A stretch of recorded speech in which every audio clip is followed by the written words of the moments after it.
Nous sommes heureux, le groupe de travail ergothérapie, Parcours Cocon au sein du réseau périnatal Occitanie, de vous présenter ce webinaire sur les apports de l'ergothérapie chez l'enfant de 2 à 6 ans à risque de TND. Quelques règles de bon déroulement de ce webinaire. Les micro-caméras sont inactivées par défaut. Pour les questions, s'il vous plaît, utilisez l'onglet questions-réponses. Elles seront abordées en fin de présentation. Et le webinaire sera disponible en replay les jours précédents, soit sur le site, soit sur la chaîne YouTube du RPO.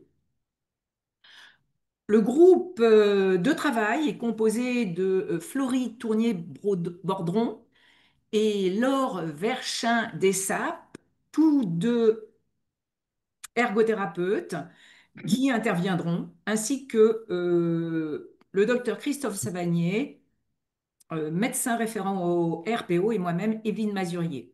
Remercie à Déborah Solomon pour l'assistance technique. Rapidement, le déroulé de ce webinaire, donc un rappel sur le parcours Cocon, l'ergothérapie, suivront des vignettes cliniques qui ont pour but d'illustrer l'approche et les différents outils utilisés dans cette tranche d'âge pour ces enfants.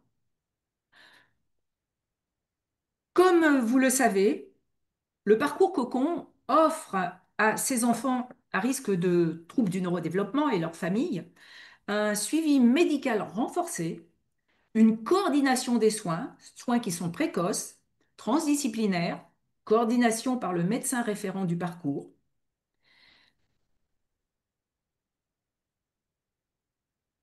Donc, vous voyez les 2 premières années. Un webinaire concernant la période nourrisson de 0 à 2 ans est disponible sur le site, sur la chaîne. Nous vous invitons vivement à le visionner. La période euh, concernant ce webinaire est celle de 2 à 6 ans. L'ergothérapie, par son approche originale, fonctionnelle sur le quotidien de l'enfant au sein de son environnement familial, a fait la preuve de son intérêt en précocité. Elle a d'ailleurs été citée avec référence par l'HAS en 2020 dans un document remarquable au sujet des troubles du neurodéveloppement, repérage et orientation des enfants à risque, recommandations pour la pratique clinique. Les 3 vignettes cliniques qui vont suivre, comme je l'ai dit, vont illustrer une facette de l'approche et des outils utilisés en ergothérapie qui vous permettront d'avoir une compréhension du champ des indications d'ergothérapie à cet âge. Bon visionnage. Il y a un décalage. Florie, on a perdu Florie.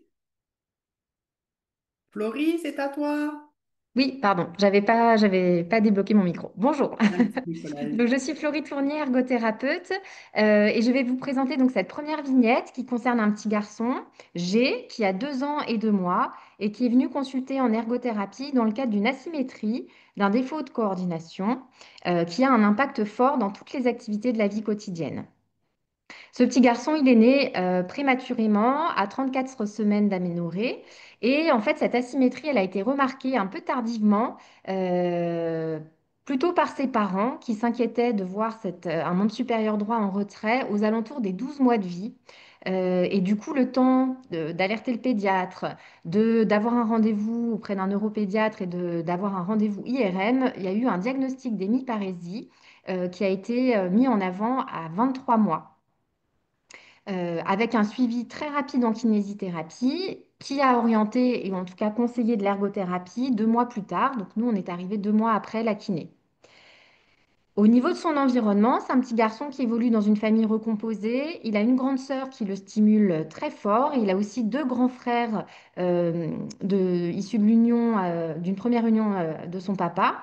Il est en crèche plusieurs jours par semaine avec une crèche, une équipe de la crèche qui est très en demande pour pouvoir le stimuler au quotidien et accompagner ce petit garçon.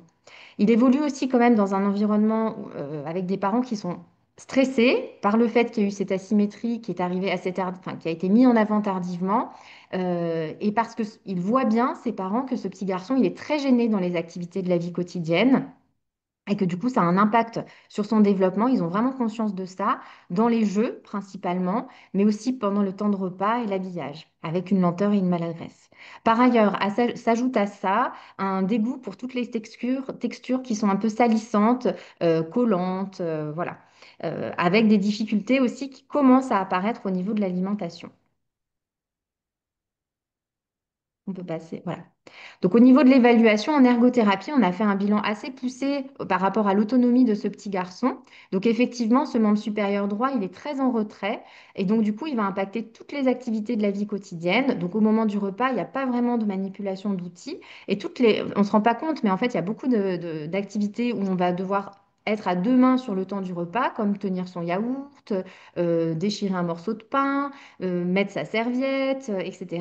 Pousser les aliments avec sa main d'appui dans la fourchette, etc. Donc ce petit garçon, il n'a pas du tout accès à ces gestes.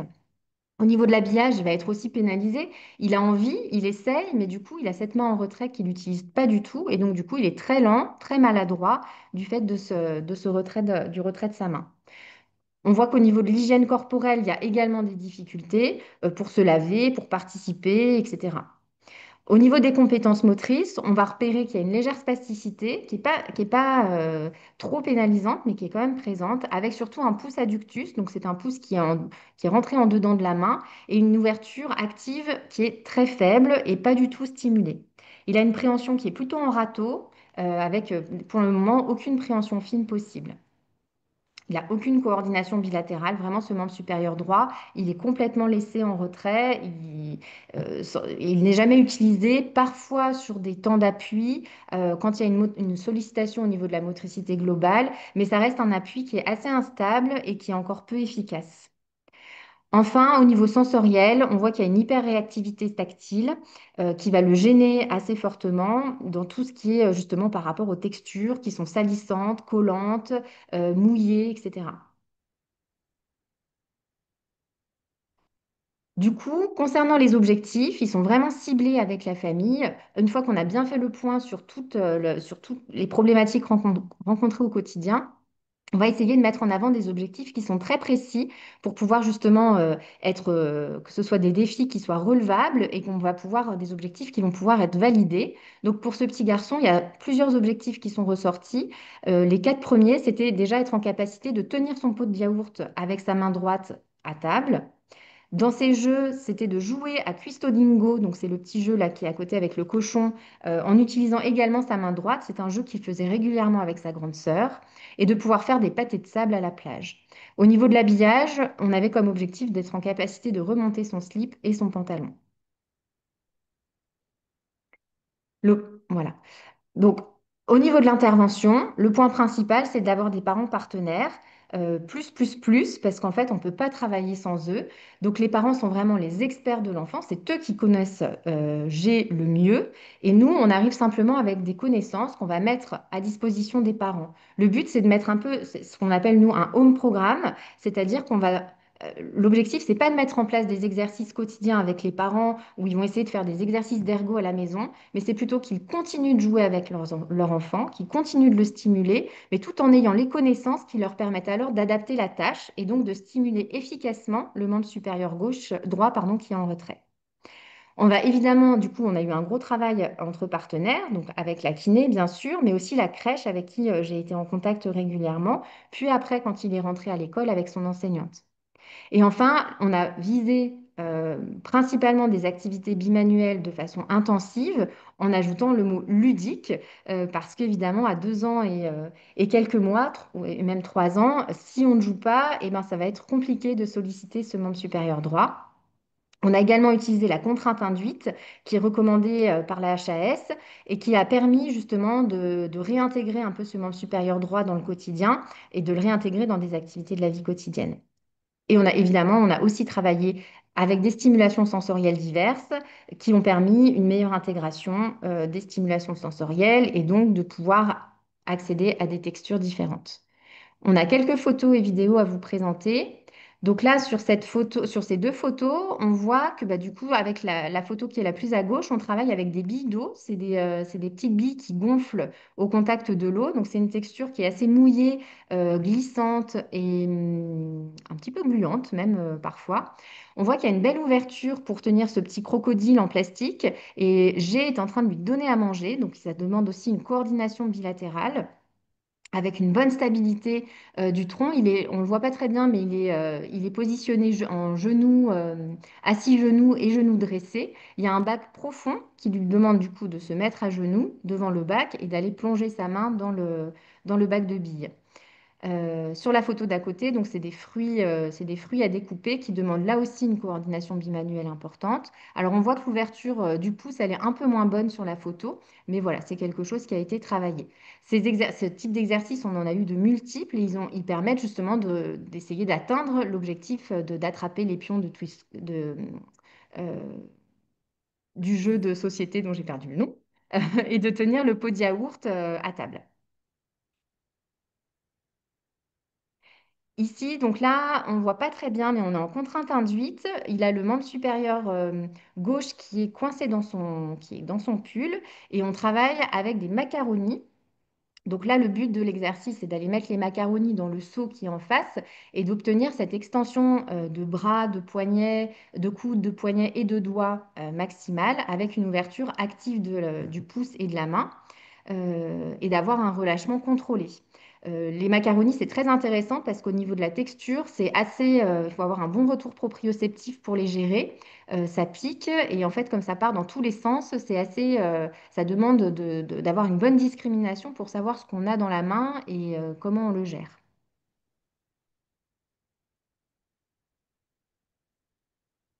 Alors là, on a une petite vidéo. On est plutôt en travail de la pronosupination sur un plan vertical. On voit qu'il y a un relâchement volontaire avec une ouverture contrôlée de la main et une ouverture du pouce. Ici, là, hop, on voit qu'il isole, il y a un isolement de l'index avec un isolement aussi de la pince pouce-index qui devient intéressant. En revanche, dans la boîte, hop, on voit bien que l'ouverture du pouce, elle est beaucoup plus compliquée et il a encore une prise en râteau qu'on a continué à travailler.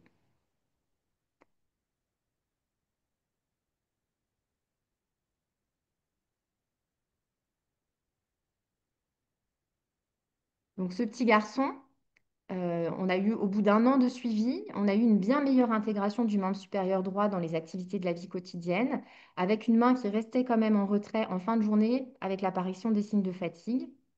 Quand on a fait le point avec l'enseignante à l'entrée en petite section, c'était un petit garçon qui était super bien intégré dans le groupe classe. Il y avait peu de différenciation au niveau du travail proposé, mais effectivement, elle notait que voilà, le maintien des feuilles, etc., en activité bimanuelle était peut-être un petit peu plus compliqué pour lui. Mais malgré tout, il était vraiment dans la capacité de suivre le rythme de la classe et de suivre le rythme des activités proposées, avec une ouverture du pouce qui était aussi bien plus fluide et possible. Voilà, il y a eu un beau partenariat avec les parents et la crèche qui a permis une évolution tout à fait positive de ce petit garçon.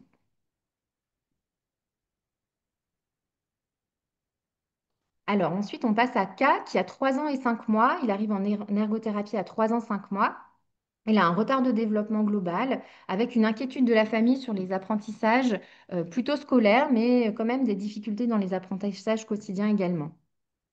C'est un petit garçon qui a eu un retard de croissance in utero, donc qui aurait pu rentrer dans le parcours cocon dans ce biais-là. Bon, lui, il est passé par la PCO parce qu'il n'était pas encore dans les âges de cocon. Il présente également un retard de langage pour lequel il est suivi en orthophonie à raison de 2 séances par semaine. Et c'est l'orthophoniste qui a demandé une prise en charge un peu plus pluridisciplinaire et donc qui a accompagné aussi la famille vers ce montage de dossier PCO. La PCO a prescrit un bilan en ergothérapie et un bilan auprès d'un psychologue pour compléter l'évaluation. Au niveau de la famille, il évolue dans une famille recomposée, dans un contexte familial un peu complexe, avec un papa qui est très peu présent, avec lequel j'ai pas du tout été en contact, euh, plusieurs frères et sœurs, des plus petits et des plus grands. Voilà, donc une vie de famille mouvementée. Il est en moyenne section de maternelle et donc il est suivi, je l'ai dit, par l'orthophoniste et il a fait un bilan psychologique. Au niveau des occupations, il va y avoir un impact en alimentation. C'est un petit mangeur, ce petit garçon. Il est en difficulté dans la manipulation des couverts. Manger même à la cuillère, c'est pas si simple que ça. Il a tendance à manger avec les doigts. Il a des difficultés d'endormissement qui sont présentes avec de nombreux réveils nocturnes, des difficultés à l'habillage. Toutes les manipulations fines sont complexes. Par exemple, remonter une fermeture éclair, mettre ses chaussures, etc. À l'école, la maîtresse met en avant qu'il est tout le temps en mouvement, il ne se pose pas. Du coup, il a beaucoup de mal à terminer le travail qui lui est demandé. Sur les temps de regroupement, il a du mal à rester en collectif, assis, à écouter les histoires et à participer aux échanges qu'il y a à ce moment-là. Au niveau de ses interactions sociales, elles sont un petit peu limitées. Et surtout, ce qu'elle remarque, voilà, c'est qu'il est très distrait, il y a beaucoup de distractions et qu'il a vraiment du mal à se poser sur ce qui lui est demandé. La maman met en avant également qu'au niveau des déplacements, il a de grandes peurs. Donc, c'est un petit garçon qui est tout le temps en mouvement, mais par contre, quand il est dans la rue, il est hyper prudent, c'est même l'inverse. Il est très alerte sur les bruits qui peuvent l'entourer. Et il peut avoir des réactions, du coup, qui sont parfois peu adaptées à l'endroit où il se trouve. En évaluation, donc on a fait une évaluation fonctionnelle et là du coup j'ai procédé à un bilan en intégration sensorielle et j'ai également effectué le MABC2 parce qu'il y avait une suspicion de troubles praxiques. Au niveau du bilan en intégration sensorielle, ce qui ressort principalement, c'est qu'il y a une très grande instabilité posturale avec un retour proprioceptif qui n'est pas bien efficace. Du coup, il y a peu d'ajustements. C'est un petit garçon qui n'a pas d'endurance, qui fatigue très vite et qui du coup est très vite déséquilibré, tout le temps déséquilibré. Donc il est tout le temps en mouvement, mais parce qu'en fait, il a du mal à maintenir une position immobile stable. C'est même impossible pour lui. Du coup, cette instabilité posturale, elle amène une grande réaction vestibulaire. Donc, dès qu'il est déséquilibré, il a une réaction, c'est désagréable pour lui et son cerveau est en alerte. Il va être alors dans le refus de l'activité ou dans l'évitement. Et ça va durer longtemps. Le croisement de la ligne médiane n'est pas acquis. C'est pas très surprenant s'il y a une mauvaise stabilité posturale. Et du coup, bah forcément, il y a un impact sur toutes les coordinations bilatérales et sur la motricité fine. Il a un traitement sensoriel qui est assez atypique, avec une hyperréactivité au niveau auditif, visuel et donc vestibulaire. Le MABC2, du coup, est assez surprenant au niveau des scores parce qu'en fait, on voit que les scores sont plutôt corrects, plutôt dans la moyenne par rapport aux difficultés que l'on peut observer. Donc ça, c'est un peu la limite des tests qui sont validés et qui, du coup, ne doivent surtout pas être traités sans les observations cliniques euh, qui sont faites à côté. Donc on voit qu'il a beaucoup de compensation en fait sur les épreuves qui sont proposées. Donc le MABC2, c'est le test de référence pour mettre en avant des difficultés praxiques, notamment le TDC et du coup qui évalue la dextérité manuelle, les coordinations et l'équilibre. Donc on voit en fait qu'il est tout le temps dans la compensation, ce petit garçon, avec un verrouillage articulaire. Donc en fait, il verrouille son bassin ou alors il vient coller son tronc à la table pour pouvoir libérer les bras et pouvoir faire les activités qui sont demandées, comme mettre des pièces dans une tirelire, tracer des circuits, etc. ou lancer des sacs sur une cible. On peut passer à la suivante. Au niveau des objectifs, du coup, on sait que ce petit garçon, il y a un impact dans son quotidien. Il y a eu une demande au niveau de l'alimentation par le médecin, mais pour la famille, à l'heure actuelle, ce n'est pas du tout une priorité. Pour eux, ça n'est pas une plainte et ça n'est pas une problématique. Eux, les problématiques qu'ils perçoivent, c'est plutôt dans les déplacements. Euh, Ils aimeraient que K puisse se rendre à l'école à pied sereinement, sans qu'il y ait d'alerte et sans qu'il y ait de crise sur ce temps-là. Et ils ont aussi envie qu'on ait plutôt un impact sur l'école, avec la possibilité de rester assis lors des temps de regroupement du matin, et un objectif qui a été ciblé sur la réalisation des activités de découpage en classe. Donc, à savoir que les objectifs en ergo sont toujours établis avec la famille en fonction de leurs priorités et de leurs demandes, parce qu'on sait que c'est ce qui va nous permettre la meilleure adhésion possible, et donc du coup de pouvoir être dans un partenariat efficace, qui est la base de notre intervention. Du coup, ça fait le lien avec cette diapo. Donc toujours des parents partenaires et des pros partenaires, du coup avec la PCO, l'orthophoniste et la psychologue. Du coup, au niveau des approches, on a utilisé la thérapie en intégration sensorielle, la rééducation sensorimotrice pour travailler la stabilité posturale et les coordinations, Et on a essayé de trouver des activités qui favorisaient l'engagement et la motivation chez un petit garçon qui était plutôt dans l'évitement et qui n'avait pas trop envie d'aller vers les activités qui pouvaient être des défis pour lui.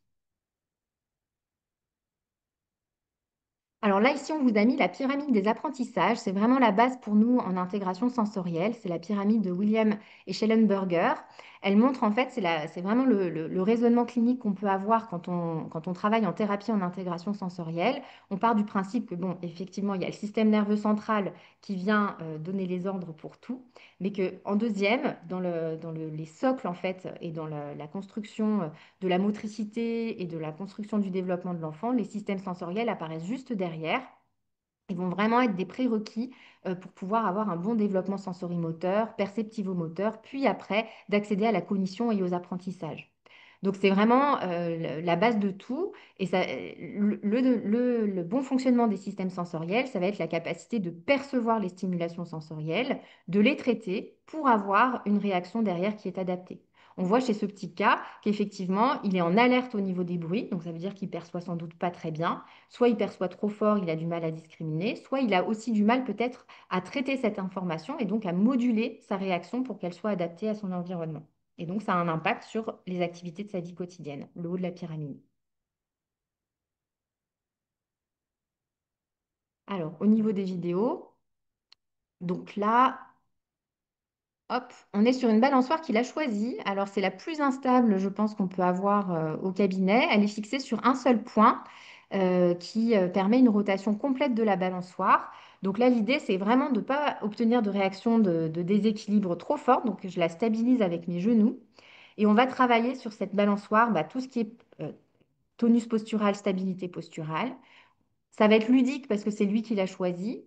Et on invente beaucoup d'histoires avec ce petit cas. Et là, l'histoire, c'est d'être un grand chef indien qui fait de l'hélicoptère. Et donc, on va, grâce à cette histoire, en fait, on va pouvoir jouer et obtenir euh, un maintien postural avec petit à petit une rotation et des mouvements de balançoire qui vont être possibles pour voler en hélicoptère.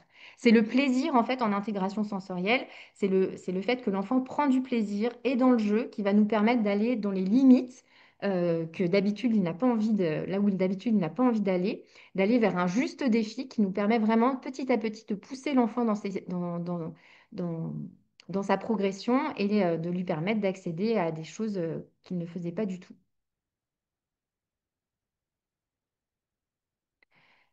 Ici, on a une vidéo où il est sur une planche à roulettes à plat ventre qui nous permet de travailler principalement la stabilité posturale mais latérale avec surtout la stabilité de la ceinture scapulaire et le maintien de la tête en extension.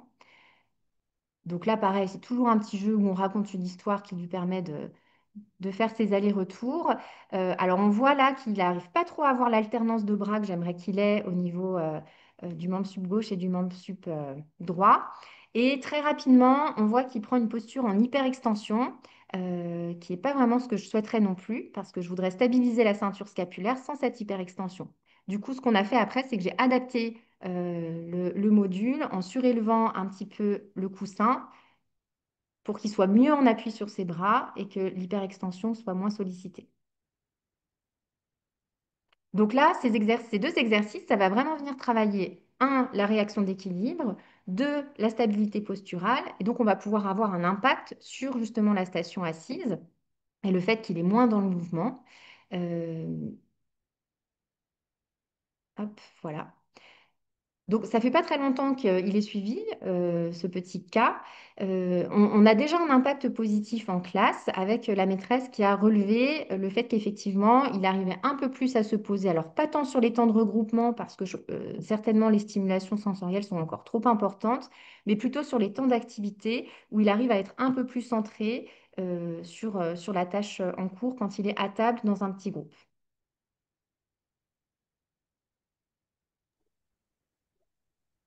Bonjour, moi c'est Laure Verchin-Dessart, ergothérapeute, et je vais vous présenter du coup le cas de petit L, qui manque d'autonomie au quotidien et qui a peu d'engagement dans les activités. Alors, elle est préma et c'est un bébé qui pleurait beaucoup quand il était petit, ce qui a alerté tout le côté médical. Il a été suivi au CMPEA, il a été vu en neuropédiatrie, il a été référé au CRA, il a vu une psychologue scolaire, il a vu voilà, la psychomote également. Et en fait, l'orientation en ergo s'est fait après tout cet ensemble par la demande de la neuropédiatre. Il y a eu quand même une suspicion sur un TSA et donc un trouble développemental des coordinations. C'est un petit loulou qui a aussi beaucoup de difficultés dans ses activités de vie quotidienne parce qu'il a un sommeil qui est haché avec des nuits coupées, même encore à l'âge de 5 ans et demi presque. Il est, hop là. Il a marché aussi à 22 mois, ce qui a alerté aussi tout le monde et ce qui a fait qu'il y a autant de personnes autour de cet enfant. Il y a eu aussi des inquiétudes dans la grande section de maternelle euh, qui ont été, euh, qui ont été importantes, notamment pour tout ce qui est activité de enfiler son manteau, les activités salissantes, les activités ludiques, ne participez pas beaucoup avec les autres, n'utilisez pas tout ce qui est trottinette, tout ce qui est petit tricycle, etc., qui sont dans la cour de récréation. Et en discutant avec les parents, il s'avère aussi que tout ce qui était notion d'habillage, notion de jeu, voilà, il s'engageait peu, il était très très passif. C'est un enfant qu'on pourrait qualifier, vous savez, d'enfant un peu mou, entre guillemets, avec une hypotonie assez massive au niveau du tronc. Donc, suite à ça, s'est développé l'évaluation fonctionnelle en ergo. Donc, comme vous l'a présenté Florie, il y a eu un bilan en intégration sensorielle. Lui, ce qui en est ressorti, c'était principalement une instabilité articulaire, avec notamment une instabilité au niveau de la ceinture scapulaire, au niveau du coude et des poignets. Un grand manque de contrôle postural, induit par un déséquilibre des forces entre les muscles extenseurs et fléchisseurs, un grand manque de tonus, donc avec l'hypotonie et d'endurance. Les postures debout, assises ou à quatre pattes sont instables et elle est rapidement déséquilibrée. D'ailleurs, pour pallier ce déséquilibre, elle change souvent de position. Donc, il avait du mal à rester aussi assis en classe ou à la maison lors des temps de repas. L'exercice de la brouette, qui demande un contrôle moteur postural suffisant, était très très difficile, voire impossible pour lui en début de prise en charge. Une stabilité des articulations était vraiment très compliquée, mais vous allez le voir après sur les vidéos suivantes. Il se place beaucoup en W et il joue souvent couché au sol. Le MABC2 aussi a été réalisé avec un score total au 0,1 percentile, ce qui est vraiment très très déficitaire, notamment dans tout ce qui est thème de visée attrapée, avec un très gros problème d'ajustement postural, l'équilibre qui était impossible, et on se rend compte aussi de l'impact de cette motricité globale sur les coordinations et sur la motricité fine. Il est désintéressé et il est dans le refus de l'ensemble des activités car il est en échec et donc souvent il se désengage. Il ne veut pas faire pour ne pas être pénalisé. Il a aussi des difficultés à traiter les informations visuelles et donc c'est un enfant qu'on a réorienté en bilan neurovisuel via un orthoptiste. Voilà. Et du coup, vous allez voir, on l'a beaucoup mis en situation écologique sur les lieux de vie, parce que lui, un de ses objectifs qu'il avait envie de réaliser avec sa famille, c'était principalement faire du vélo dans le quartier. Il avait aussi envie d'apprendre à mettre son caleçon et ses chaussures tout seul, et à prendre du plaisir à faire des constructions de Lego Duplo avec son papa. C'était très important pour la famille qui est très investie autour de cet enfant. Mais voilà, ça c'est vraiment un objectif co-construit avec papa qui avait du mal à jouer avec cet enfant qui était trop passif pour lui.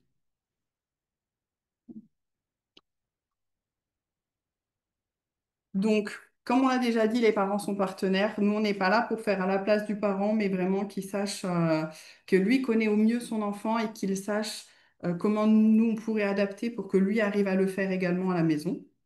Donc là, on a beaucoup travaillé avec l'orthophoniste et l'école principalement, mais toujours en lien aussi avec tous les autres acteurs qui ont été vus dès le début. CMPEA, CRA, Psychomote. Voilà. Pour lui, on est parti surtout sur de l'analyse d'activité avec découpage de la tâche. Il a eu aussi un petit peu de rééducation sensorimotrice au niveau de l'intégration sensorielle. Et on est parti surtout sur des activités ludiques qui favorisent l'engagement à fond, à fond, à fond pour cet enfant qui était en refus un peu de tout. Donc pour cela, on a fait une analyse d'activité. Donc là, pour expliquer un petit peu l'objectif faire du vélo, on a besoin d'un tonus du tronc, on a besoin d'un équilibre assis sur la selle, on a besoin d'avoir les deux pieds de chaque côté du vélo pour tenir en équilibre aussi debout en tenant le vélo. On a besoin d'avoir les deux pieds de chaque côté du vélo et qui se coordonnent en alternance. On a besoin d'une coordination avec le regard, d'où l'importance de l'orthopsie dont j'ai parlé avant. Et on a besoin aussi des mouvements de pédalage et d'une coordination entre le haut du corps et le bas du corps. Donc pour ça, on a fait surtout des mises en situation et du moins pour vraiment analyser qu'est-ce qui était difficile pour lui. Du coup, on a commencé déjà par essayer de rendre ludique et d'avoir une vraie relation thérapeutique avec elle et ses parents. Notamment, là, sur la photo de gauche que vous voyez, c'était un cercle de feu et il fallait faire passer le lion dedans. L'objectif était vraiment de travailler la coordination œil-main et la dissociation. Dans le même style que dans ma tête, moi, j'avais tenir le guidon et regarder autour de lui pour sa sécurité. Donc, en fait, chaque activité que l'on propose, nous, on a vraiment notre objectif qui est centré sur le quotidien qui est derrière. On voit qu'il a aussi du mal à se redresser, il manque encore d'alignement. Vous voyez, il est en extension du haut du tronc, alors que le bas du tronc est encore faible.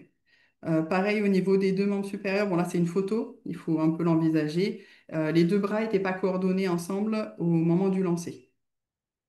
Sur la photo de droite, donc là, il était plutôt en travail de l'équilibre assis et du tonus postural avec aussi fixation du regard. Là, il faisait du cheval hein, et devant, il y avait une petite cible avec des objets à lancer, voilà, ou nourrir le gros nounours qui est sur sa gauche. Voilà, on est vraiment dans le jeu tout le temps.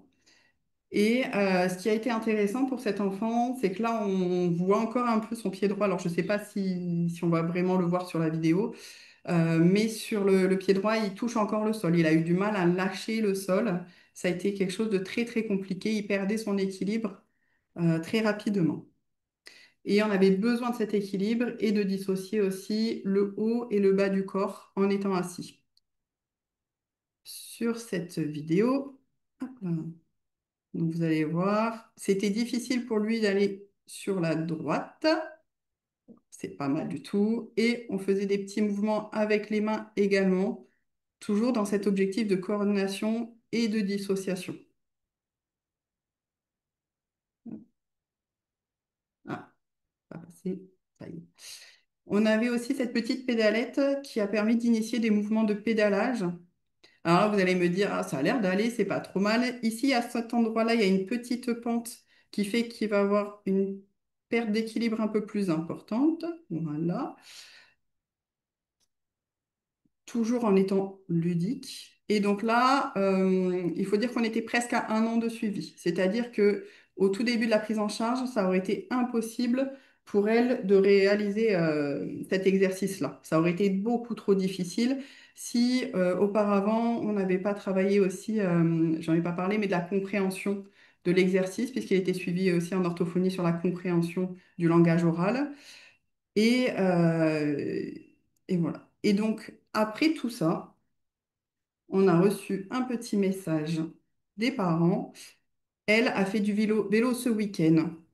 Et il a fallu quand même plus d'1 an et demi de découpage de la tâche, de partenariat avec les parents pour qu'ils reprennent les exercices qu'on faisait à la maison.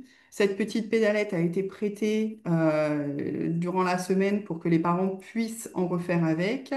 Et sur la vidéo, on ne le voit pas, mais il y a eu tout ce qui était mise en situation après sur le vélo sur les 10 mètres, 5, enfin 5 mètres, 10 mètres, 12 mètres, etc. en augmentation.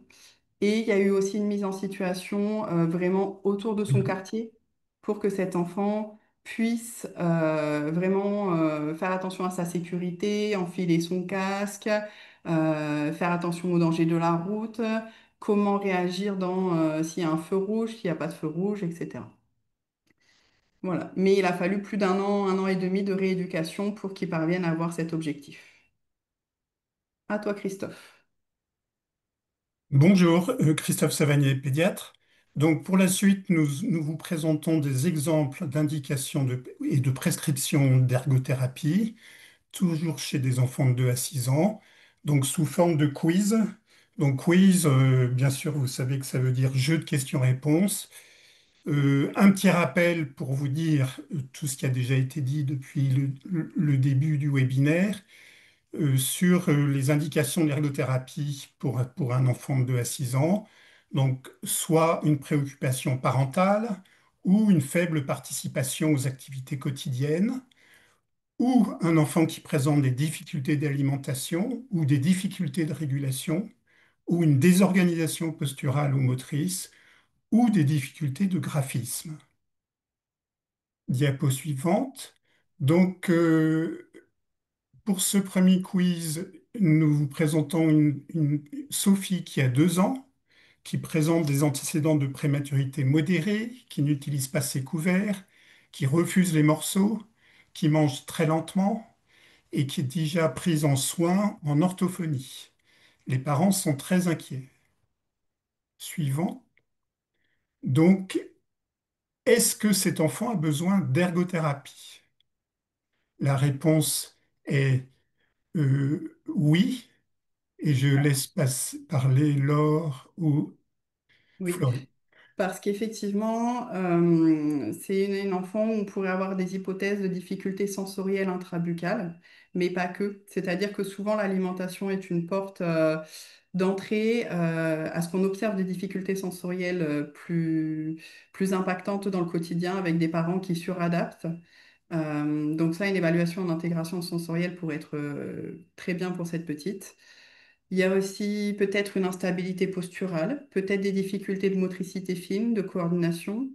Donc pour tout ça, nous, on aurait un objectif global qui sera de manger ses repas avec plaisir, par exemple. Autre quiz. Donc, Léo a 3 ans, présente des antécédents de grande prématurité, aime jouer au cube. Par contre, il ne parle pas et il pointe du doigt juste ce qu'il veut. La famille est inquiète car l'entrée à l'école est dans 3 mois. Donc, diapo suivante, est-ce que cet enfant a besoin d'ergothérapie?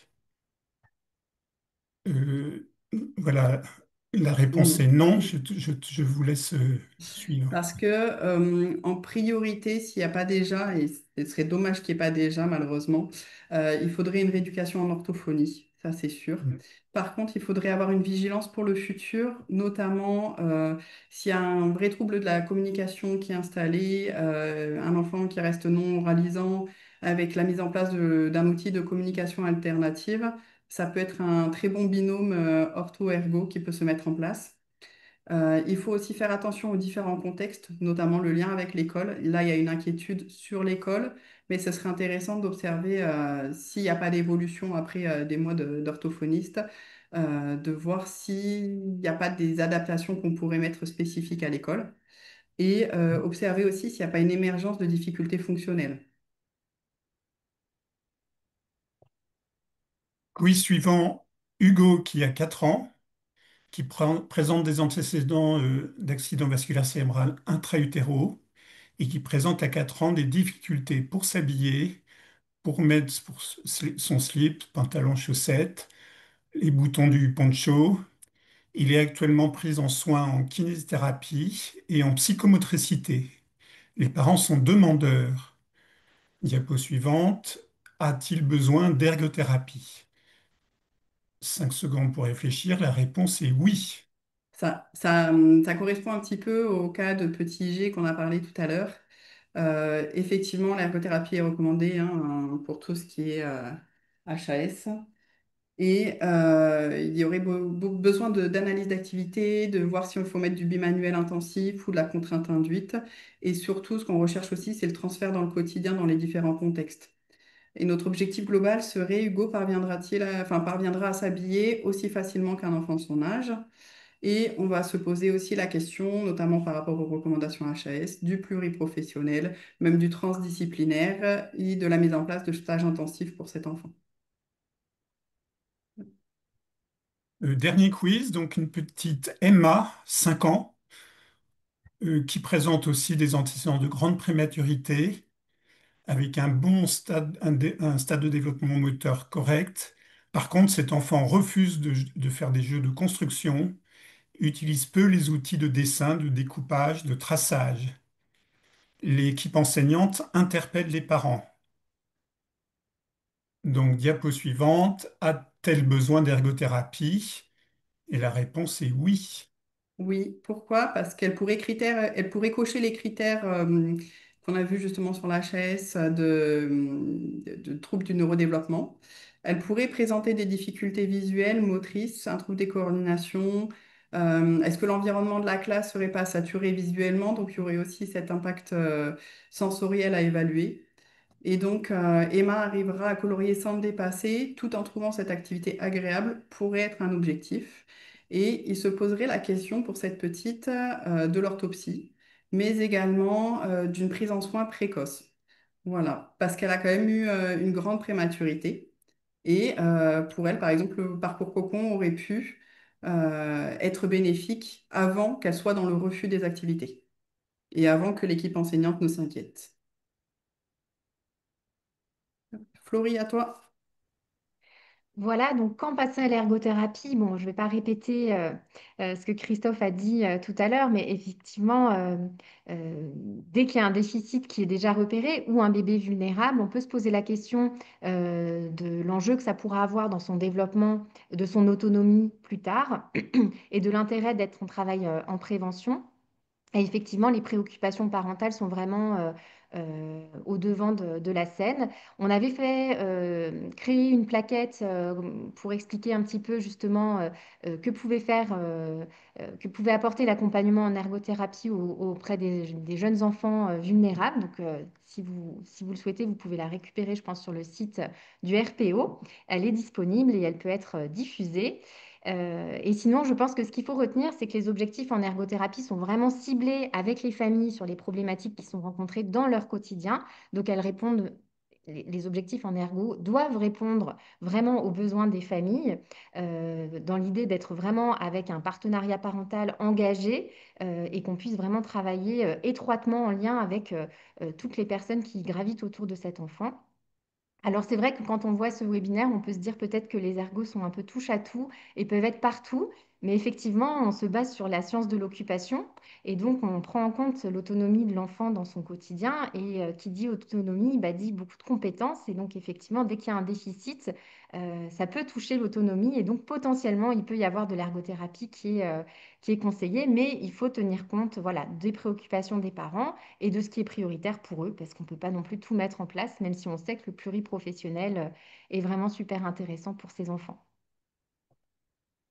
Voilà, merci beaucoup pour votre attention. Et on avait mis une petite bibliographie disponible avec quelques articles qui mettent en avant justement l'intérêt de l'ergothérapie en fonction de certaines problématiques rencontrées dans le partenariat parental effectif aussi, l'alimentation, je crois, on a mis.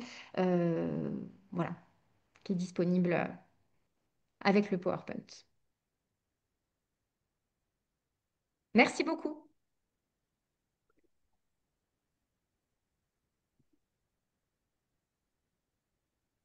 C'est ça. J'arrête le podcast.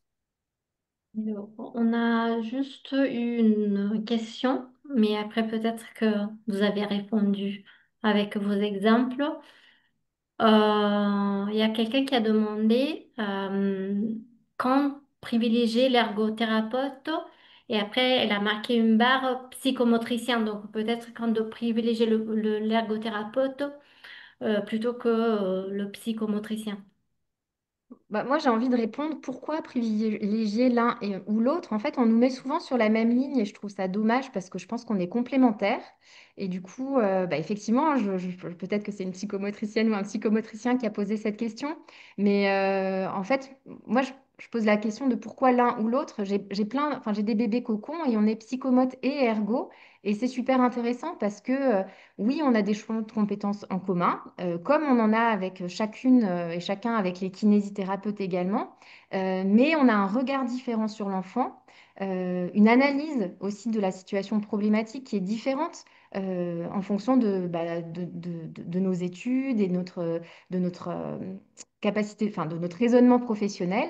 Et je pense qu'au contraire, on est vraiment complémentaires et que c'est pas euh, privilégier l'un ou l'autre. Après, je pense que voilà, la spécificité de l'ergothérapie, c'est quand même la science de l'occupation et que nous, on va intervenir quand il y a un impact dans les activités quotidiennes et quand il y a une problématique qui est relevée par les familles. Mais bien entendu, les psychomotriciens, ils vont aussi recevoir les enfants qui ont un impact dans leur vie quotidienne parce que bah, tous ces enfants qui sont vulnérables et qui ont un déficit moteur ou sensoriel ont un impact enfin, il y a un impact dans les activités de la vie quotidienne. Je pense qu'il faut plutôt mettre en avant le travail pluriprofessionnel parce qu'aujourd'hui, on le sait dans les études scientifiques, ce qui a été montré, c'est que si on est plusieurs professionnels qui gravitons autour de l'enfant, on va obtenir des résultats qui vont être bien plus significatifs. Je ne sais pas si tu as quelque chose à rajouter, Laure, là-dessus. Ta réponse est parfaite. Je voulais juste, avant de passer à la prochaine question, vraiment insister sur cette complémentarité et le parcours cocon permet, ce qui est très original, de pouvoir à la fois pour un même enfant avoir une vision et des soins en psychomotricité et une vision et des soins en ergothérapie. Et c'est complémentaire, ça marche très très bien. On Alors, ne se marche pas dessus en fait. oui, Pardon, Déborah. on a une autre question. Quand vous parlez de faire un bilan d'intégration sensorielle, s'agit-il d'un bilan standardisé? Et si oui, lequel? Alors, c'est pas un bilan standardisé. On a des échelles qui nous permettent. Enfin, euh, il y a une. Tu veux parler, Laure? Je te vois. Vas-y, vas-y, je te laisse. Ouais. J'aime bien. C'est pas un bilan standardisé. En fait, on a des observations cliniques qui ont été mises en avant par Jen Ayres, qui a créé enfin, qui a monté l'approche et la thérapie en intégration sensorielle et qui ont été complétées par Erna Blanche notamment. Donc, ce sont deux occupational thérapistes, donc deux ergothérapeutes aux USA qui ont monté cette approche. Et donc, il y a tout un bilan qui a été conçu pour ces enfants, qui a été normé pour une tranche d'âge, mais effectivement qui n'est pas standardisé, comme de nombreux bilans qu'on utilise tous dans nos professions. Il y en Il a existe un des qui va bilans être standardisés, mais qu'on standardisé. n'a pas trop en France quand même. Ouais. Il y en a un qui va être standardisé, c'est celui du CLASI. Voilà. Voilà. Qui va arriver en France, enfin qui arrive doucement en France. Mais pour l'instant, voilà, Ouais. on n'en est pas Et encore là. après, on utilise, mais comme d'autres professions, parce que c'est pas du tout un outil spécifique à l'ergothérapie, mais le profil sensoriel de Dunn, qui est pour Mm. nous un outil parmi tant d'autres dans le bilan en intégration sensorielle. Mais le bilan en intégration sensorielle ne se base pas que sur le questionnaire du profil de Dunn, qui est très insuffisant pour nous. Alors, une prochaine question était le temps des parents et la disponibilité. Et effectivement, cela se fait avec les parents et parfois, il peut y avoir le choix d'une alternance entre et ergothérapeute et psychomotricien sans que ça se rajoute en plus en nombre de séances séparées. Je ne sais pas si je me fais bien comprendre. Bon, je prends un exemple, hein. Au lieu d'avoir une séance de psychomotricité hebdomadaire et une séance d'ergothérapie mensuelle, il peut y avoir sur le temps et le choix des parents avec leur disponibilité, un temps alterné entre psychomotricien et ergothérapeute qui fait que une fois par semaine, ils ont l'un ou l'autre. Ça se réfléchit ensemble avec les parents, avec les professionnels. Et ça marche très, très, très bien. Oui, tout à fait. Je rebondis, Evelyne, sur les bébés cocons que j'ai actuellement. Souvent, on peut se partager le temps pour pas alourdir non plus trop le planning des familles. Et on va avoir une séance tous les 15 jours en ergo, une séance tous les 15 jours en psychomote, ou une séance tous les 15 jours en ergo, et une séance tous les 15 jours en kiné, et une séance hebdomadaire en psychomote. Enfin voilà, après, ça va être aussi en fonction des priorités, de la prescription et puis des besoins de la famille. Et puis surtout, c'est adaptable. Dans la durée, parce que ça peut changer et ça peut évoluer également. Je pense que c'est une fausse question et qui revient très souvent parce que il y a, voilà, il y a un sujet en fait entre les psychomotes et les ergots qui date, mais je pense que c'est une fausse question, surtout auprès du bébé vulnérable. Parce qu'on le sait, c'est vraiment la multiplicité des regards qui va faire que ces bébés, ils vont pouvoir évoluer de façon positive.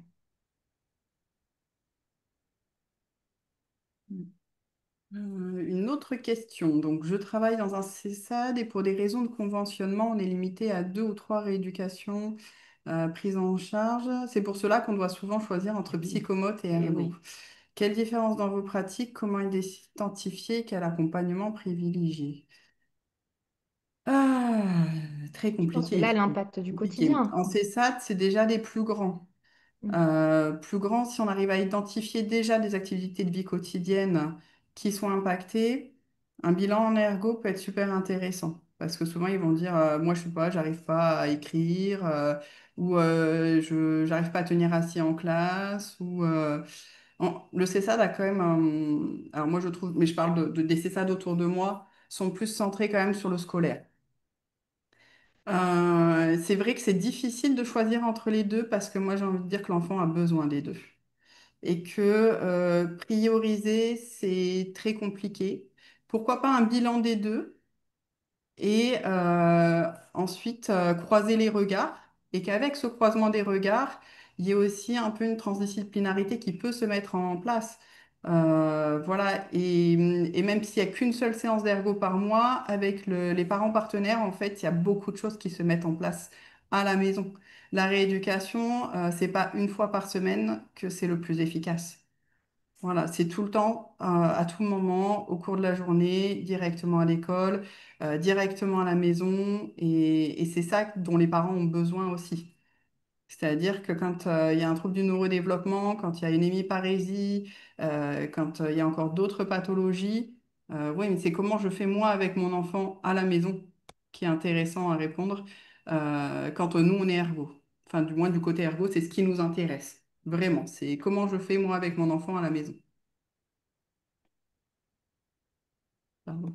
Après, elle demande où télécharger la plaquette présentée dans le webinaire. Effectivement, j'étais en train de vérifier. Je sais que notre chargé de communication, Bruno Serre, est en train de mettre à jour le site. Et je pense que dès la semaine prochaine, elle sera disponible sur l'espace professionnel du site Internet. Ça veut dire qu'il faudra créer un compte sur notre site Internet du RPO et toutes les ressources de Coco relatives à Coco seront disponibles.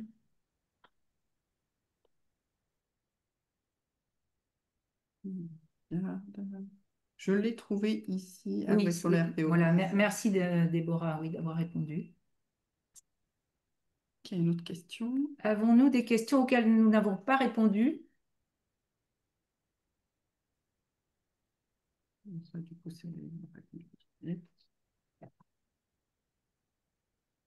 Donc vous l'avez saisi.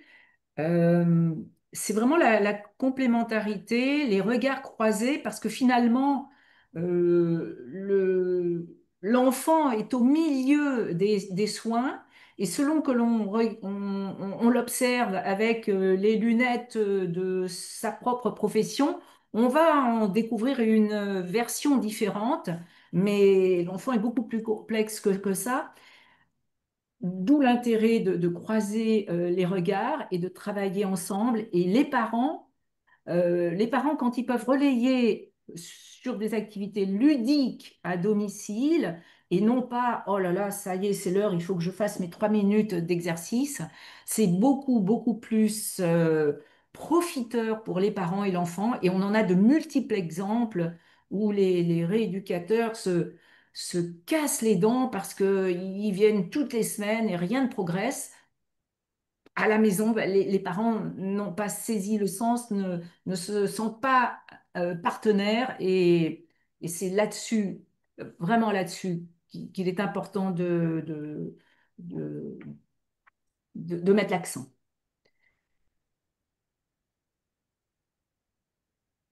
T'as pas ton micro, Déborah? Est-ce que le réseau Cocon va s'étendre à d'autres régions? Veux-tu répondre, Christophe, s'il te plaît? Question, Déborah.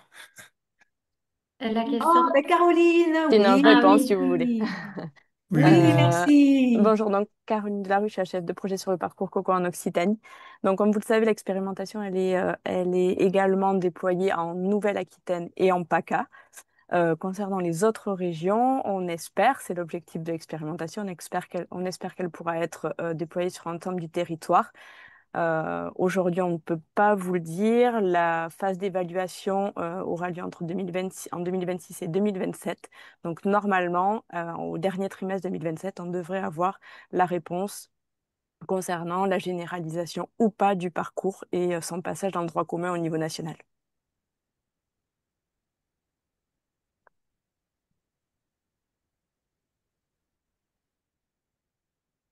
Merci à tous encore d'avoir permis que ce webinaire ait lieu. Merci surtout à vous qui étiez très nombreux à vous être inscrits, plus de 150 personnes, et je suis certaine qu'il y en aura autant en webinaire différé. N'hésitez pas à revenir vers les ergothérapeutes du groupe Cocon ou l'adresse générique Cocon, vers Christophe ou moi si vous avez d'autres questions. Merci.